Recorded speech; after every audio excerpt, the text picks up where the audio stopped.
So this is the first panel discussion in this room, at least, of the event. So we're going to be exploring ways to achieve an equilibrium between speed and scalability in people analytics.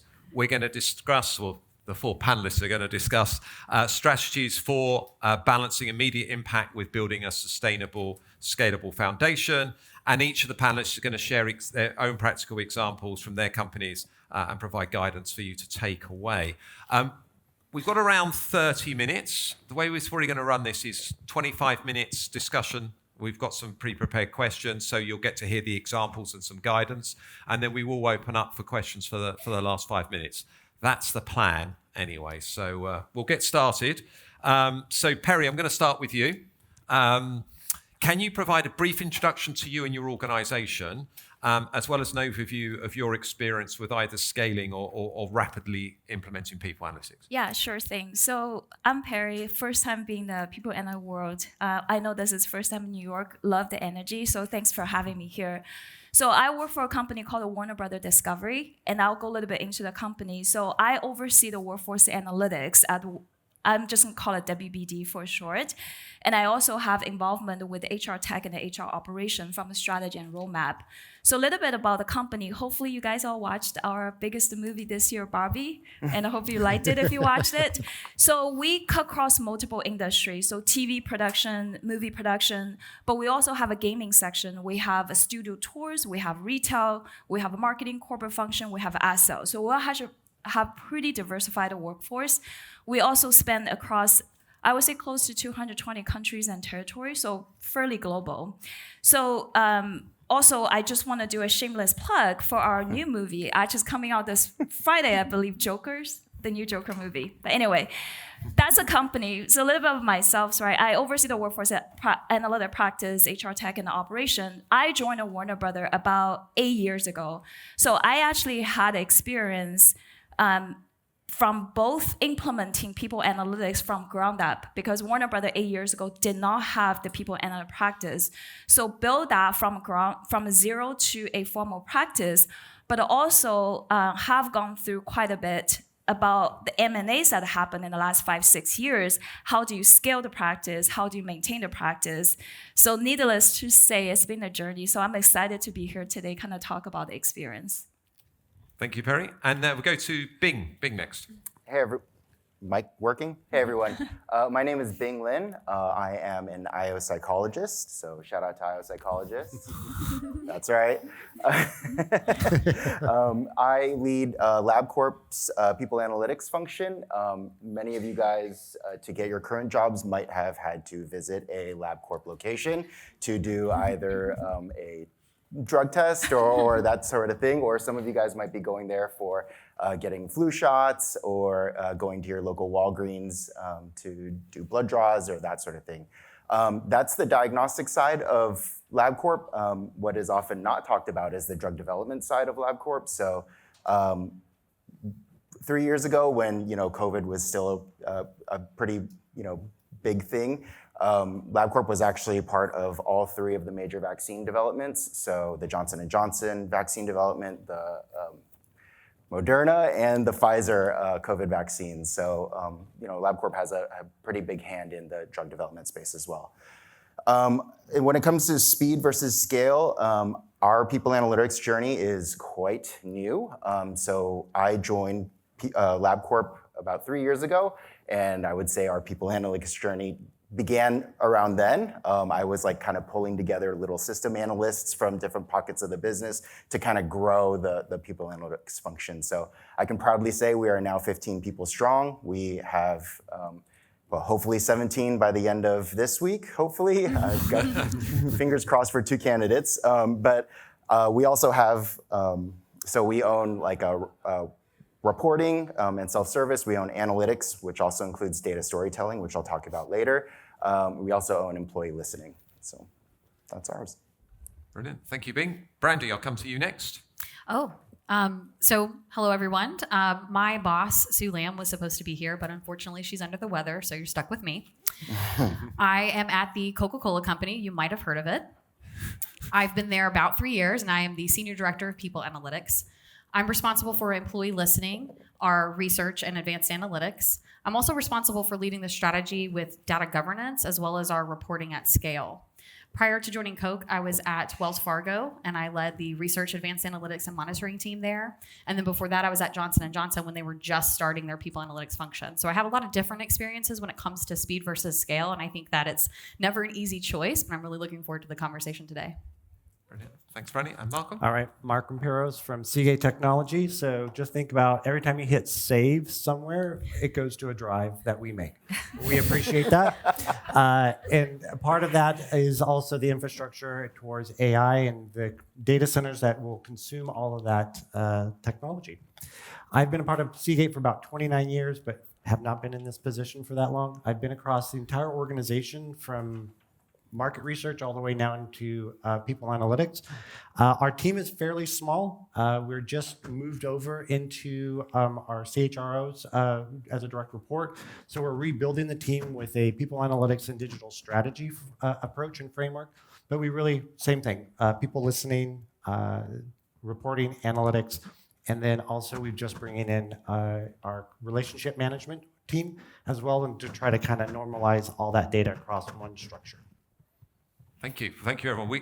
Each of the panelists is now going to share a specific example of speed versus scaling in their organization, and then we're going to dig into a couple of related topics around that as well. So Bing, starting with you, please can you share an example of a specific challenge or success related to balancing speed and scalability in people analytics? Maybe share the dilemma or the challenge that you were trying to solve, and then the approach you took and why.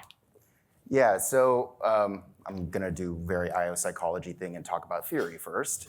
So my general philosophy is, you start with speed because speed buys you credibility. Speed is very visible, right? So it buys you credibility. It buys you an audience with the right stakeholders and the right decision makers, and then that then buys you resources, which can then feed your scale, right? So generally speaking, then, we have our goal is usually speed to delivery, speed to offering expansion, speed to development.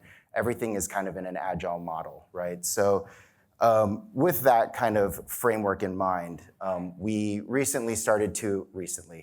last year we started expanding our analytics offering to include data storytelling. We didn't have any people on the team that could do data storytelling other than me, so I ran that offering for quite a while, and I was, it was very labor intensive, and it was after a couple of quick wins with the CHRO, all of a sudden everybody got FOMO, right? Everybody really wanted, I have this little project, or I have this really big campaign, or I have this really big frontline pay strategy that I'd like to implement, right? Help me do some analyses around this and help me tell the story to the board, right? So it became really, really, really labor intensive, and it became one of those things where, Bing is just going to disappear from his leadership, his leadership responsibilities to go write out another data story, right? So, one of the big risks when it comes to speed versus scale is when you get ahead of your skis, so to speak, and you expand a little bit too quickly, you often don't have the resources to then kind of sustain it. Now, that said, my point earlier, right? Speed buys you credibility. It buys you an audience with the right stakeholders.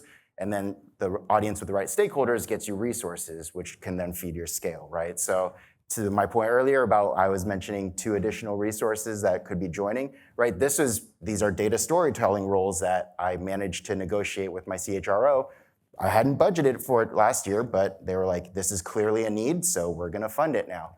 So that's sort of how we kind of balance speed versus scale is we do a lot of just sprinting, see what works, and if that works, we then try to find ways to scale it.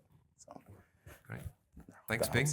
We're going to get 4 examples here, so this is really good. Brandy, I'll come to you next.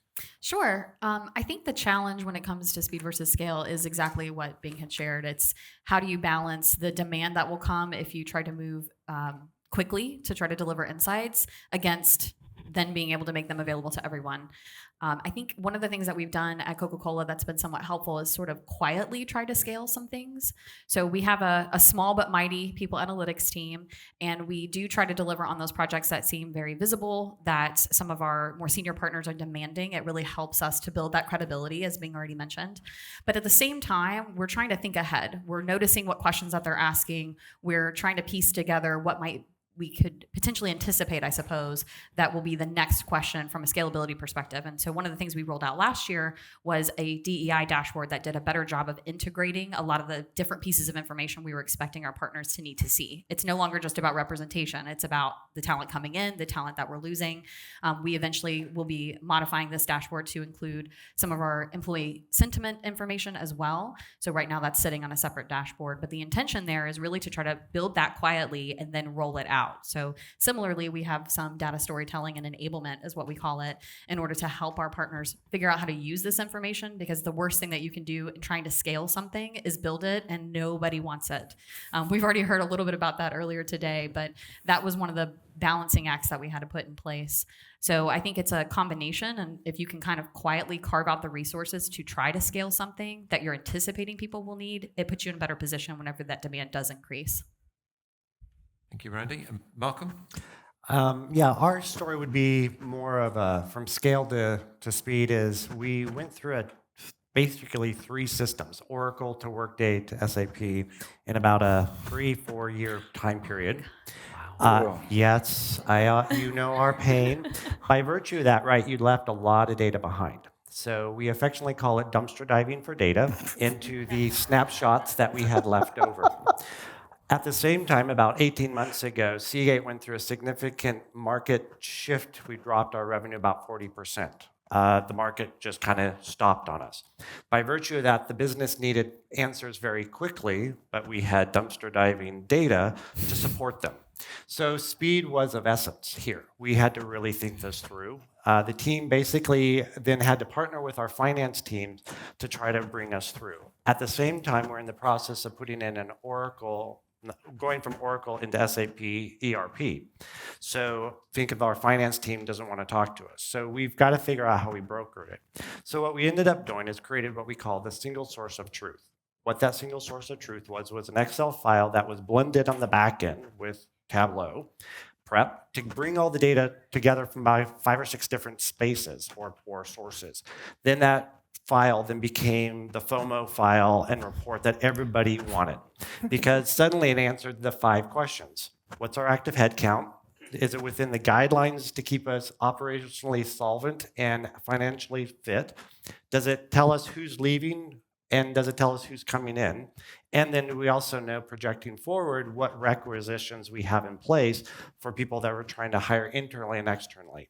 That all became one just Excel file. So if we had to produce that within a couple of weeks to meet the need of the business to be able to manage our headcount to be solvent and also to keep us operationally sound.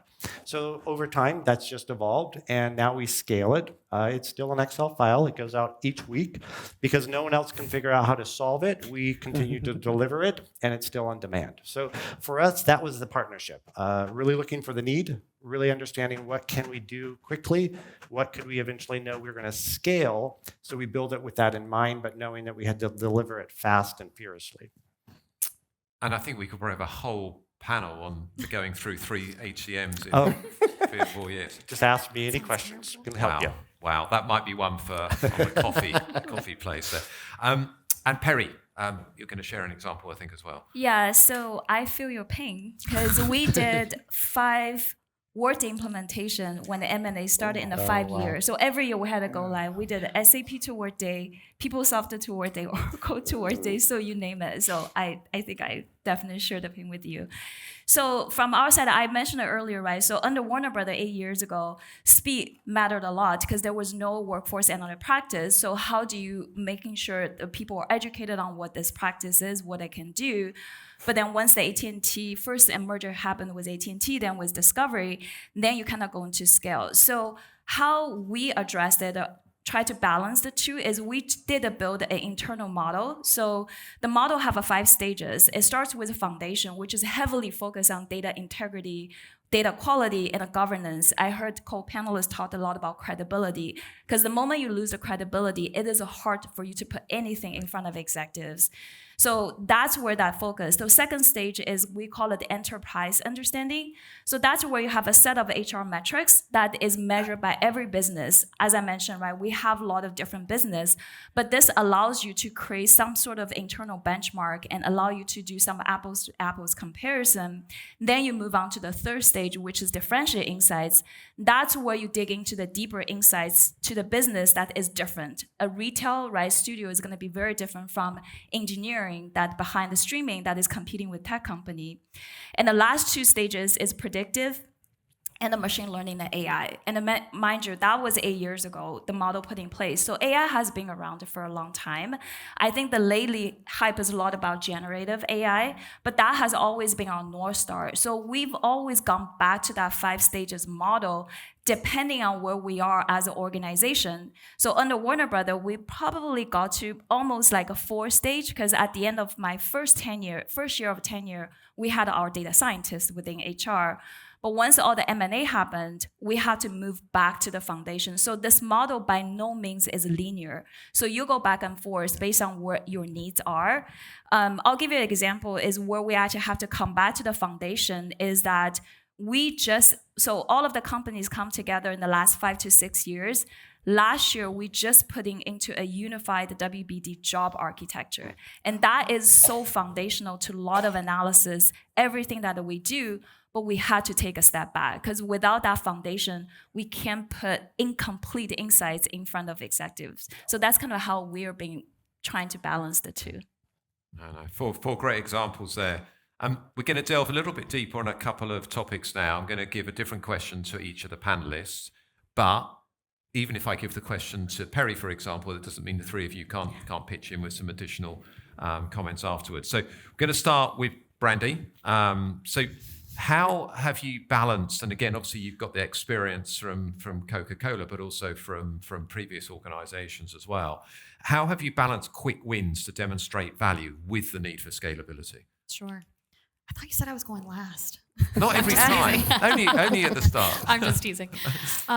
I would say in terms of balancing those quick wins with the scalability, really it's about trying to prove yourself. I think that the ability to highlight very quickly what a team like this can do garners the resources that you then need to then scale. So if I think back to when I was at Johnson & Johnson, I joined, and at the time there was one person doing people analytics, and another person joined the same day I did. So we went from a team of 1 to 3. And the only thing that we could really do was the quick wins. It was doing the deep research projects. It was trying to find something unfortunately described as like shiny and exciting to catch the attention of a senior leader so that we could get the right investment. My understanding is that team has grown and blossomed, and it is amazing now, a very large organization. But I like to think that some of that early work that myself and my 2 colleagues did at the time were intentionally to get that attention so that we could build those resources for the scalability.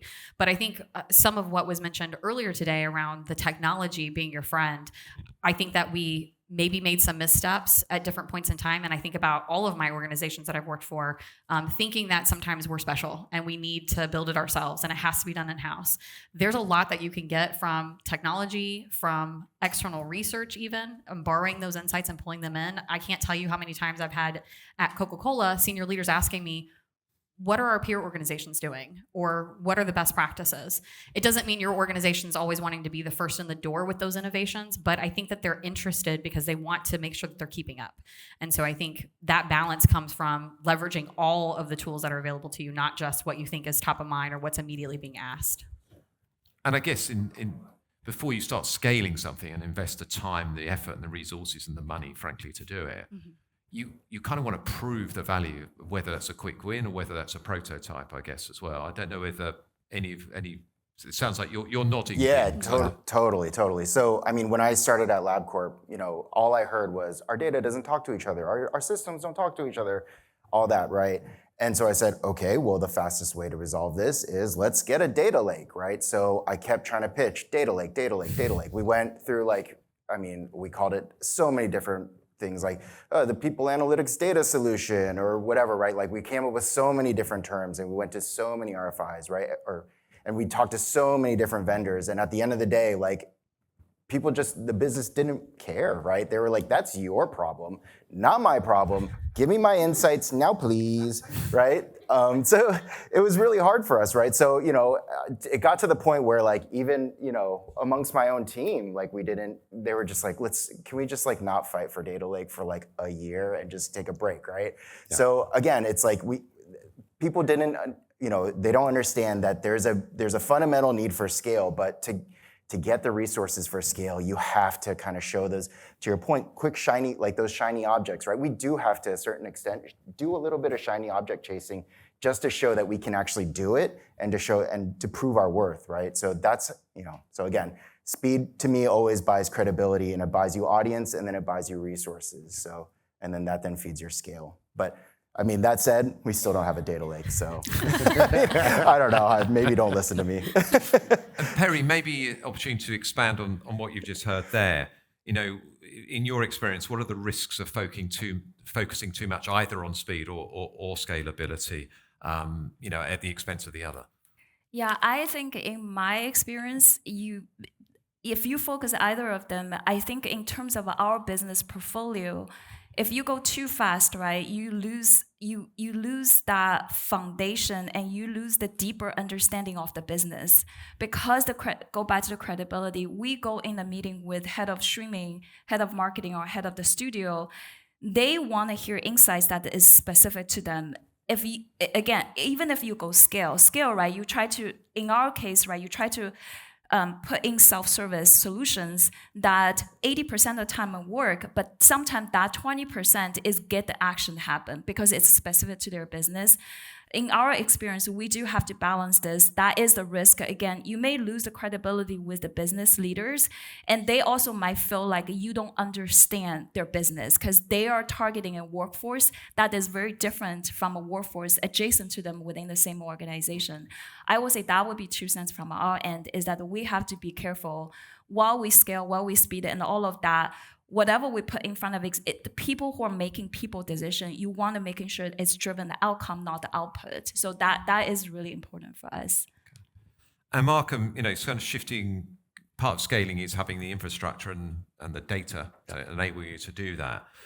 You know, what tools or strategies have helped you manage the growing data volumes while ensuring stability? Yeah, it's a good question. What we end up doing is I've embedded my team across all of the kind of the work streams of data. So as we think about SAP, we think about Gloat with our talent marketplace, they all know the front end and the back end of the data, so that as they think about it and they interact with it, they know what the outcome that the business is trying to drive with it, but they also understand the underlying structure of it. So as they interact with it, they can see what good looks like, and they also can tell what bad is relative to the data. And then same thing, we don't have the data lake. I know it's a vision that people have, but then how then do you work with it is the piece that we've been working through, and that's where we've leveraging Excel's our friend, quick wins, quick demos, and then you can scale from that. Then we go into Tableau prep to blend the data, structure the data, automate it as much as we can. It's been our strategy. Great.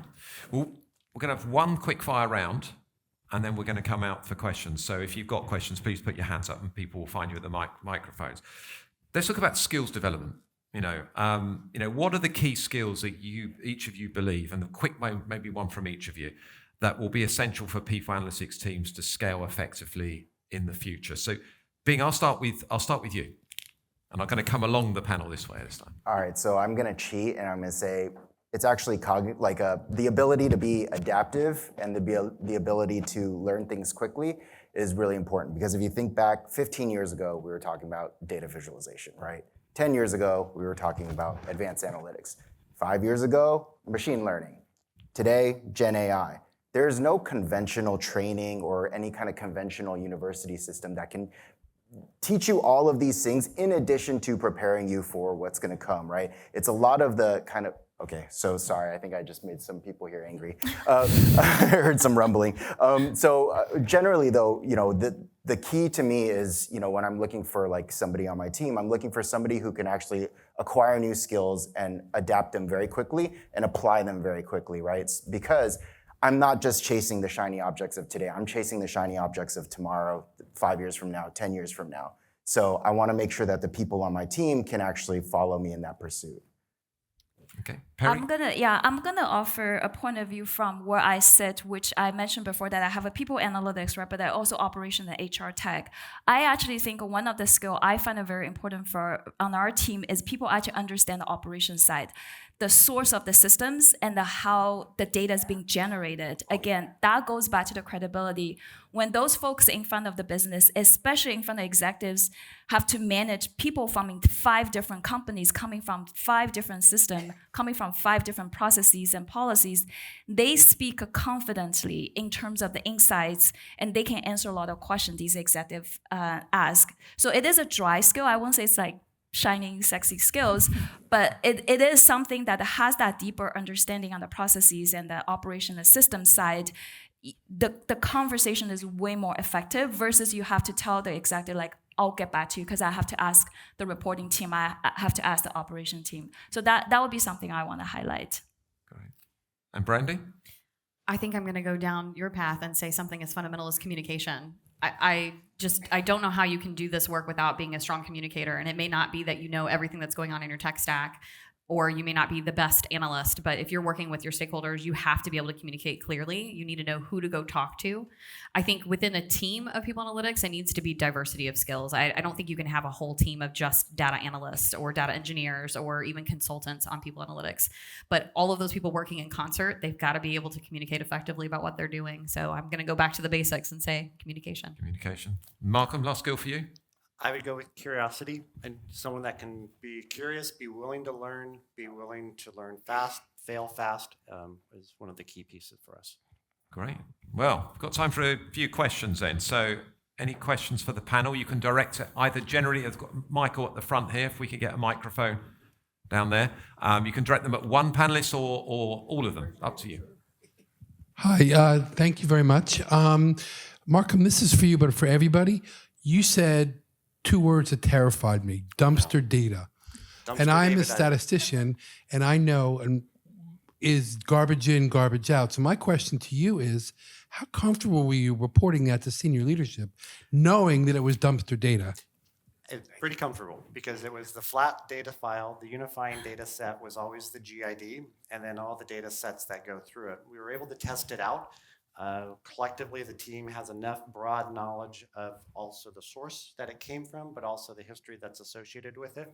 So you're able to triangulate it back, and then you could see the patterning. So validation. So thank you. But yeah, it was tricky at best. And another question? Yes, Luciana here at the front, second row. Thank you. I'm Luciana with AES. As we're thinking about scalability within AES, one thing that I've been talking a lot with my team is also data literacy and kind of some education as well, because I think some of you also mentioned kind of we don't want things to go out and people not actually use it. So if you can comment a little bit on how you also overcome that challenge. I'm happy to start. And it's interesting you're sitting right next to Ian because I'm working with Ian on some data governance work right now. I would say one of the ways that I've started to help build in that data literacy is to have people sort of eat the consequences of not doing good work with their data and their processes. And it's helping them to then understand what data literacy really means. And so as an example, we created a new field to better identify a certain employee population because it doesn't exist in the hierarchy in our data structure. And in doing so, we realized that there were different processes that resulted in people maybe having job titles that didn't align with what we would expect it to for us to be able to pick it up and put them in this category. Instead of, I will go cherry pick all those people for you because you did not update their job title, the consequence is, I understand that these people aren't showing up in this list, but you're going to need to change your processes if you want them to appear there because we are not going to change everything else for that. And that opens the door for conversation. They start to ask, well, why is that the case? And help me understand what I'm doing over here in Workday as an end user, how that has a downstream impact on my ability to then get the reporting that I want to see. So I think finding those little moments where you can sort of integrate the data literacy conversation in a meaningful way makes a big difference instead of just saying, I'm going to sit down and explain this to you for 2 hours and then hope that you take it out into your day-to-day life. I would chime in that it's the same in our organization is the consequence of the data. And I will offer a hashtag we actually use a lot in our company. It's called the data is innocent. We even went ahead and print stickers because it's very fast for sometimes for the HR business partners to be like, well, the data is bad. The data is bad. But we through the education session, we through like monthly kind of analytic training and any moments, to your point, any moments we can find, we educate them that the data is the result of how you design the system configuration, how you design the policy, how you design the business processes, right? Don't think a data just wake up, decide to be bad. Like we actually, as a business owner, have responsibility, accountability. I would say it's not easy. It is really easy for the end user to just say data is bad, I'm not gonna look at this. But to get them there, and to get them take on that responsibility it's hard work, but it is so important because again, right, the foundation, that first stage of foundation, that sets success for anything you do in the analytics space. I need a sticker. Yeah. We did. I'm not joking. Like we were serious. We were passionate about that topic. We did a very foundational piece, similar, but it was just a data dictionary. So every time I onboard a new HR business partner that comes in from another company, they have a different reference point. So I give them our starting point. We've defined these this way. And so it's helped us bridge the data's bad. Well, maybe your definition's not aligned with ours. So let's get you on the right definition. It's been our strategy as well. And HR and the finance never agree on headcount definition. Oh my gosh. Oh, we got them there. So one single source of truth gets them there. And you blend their structure into your structure, and then you can show that they work together, has been our approach. Fantastic. We're coming to the end, so I'm going to ask you a very quick fire round, all of you. If you had to give one piece of advice to the people in the room about speed versus scalability, what would it be? And it's going to have to be very short. So I'm going to start with you, Malcolm. Single source of truth. Create a single source of truth. Brandon? Data governance. Hashtag data is innocent. Go fast, fail fast. Brilliant. Thank you very much, Bing, Perry, Brandy, and Malcolm.